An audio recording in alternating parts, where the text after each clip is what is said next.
ഇപ്പോൾ കേരളത്തിലത്തെ ഏറ്റവും വലിയ ബിസിനസ്, അപ്കമ്മിങ് ബിസിനസ് നമ്മൾ നോക്കുകയാണെന്നുണ്ടെങ്കിൽ എനിക്ക് തോന്നുന്നു ഹോട്ടൽ ബിസിനസ്സിനേക്കാളും കൂടുതൽ വന്നുകൊണ്ടിരിക്കുന്നത് ഒന്നില്ലെങ്കിൽ പുറത്തേക്ക് ആൾക്കാരെ എങ്ങനെ പറഞ്ഞയക്കുക, അല്ലാന്നുണ്ടെങ്കിൽ പുറത്തേക്ക് ആൾക്കാർക്ക് പോകാനായിട്ടുള്ള ഇംഗ്ലീഷോ ജർമ്മനോ പഠിപ്പിക്കുക എന്നുള്ളതാണ് ഇവിടുത്തെ ഒരു കാര്യമായിട്ട് ട്രെൻഡ് ഇപ്പോൾ അതാണ്.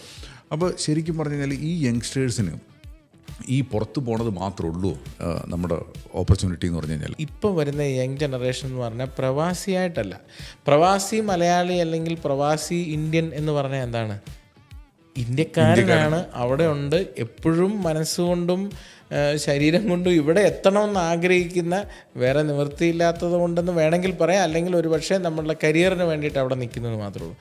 ഇന്നത്തെ യങ് ജനറേഷൻ പ്രത്യേകിച്ച് മൈഗ്രേറ്റ് ചെയ്യുന്നത് മിഡിൽ ഈസ്റ്റിലേക്കല്ല, ഗൾഫ് രാജ്യങ്ങളിലേക്കല്ല, അവർ യൂറോപ്യൻ രാജ്യങ്ങളിലേക്കാണ്. മാത്രമല്ല അവർ തിരിച്ചിങ്ങോട്ട് വരുന്നതിനെ പറ്റി അല്ല ചിന്തിക്കുന്നത്, അവരെന്നേക്കുമായി അങ്ങോട്ട് മൈഗ്രേറ്റ് ചെയ്യുന്നതിനെ പറ്റിയാണ് ആലോചിക്കുന്നത്.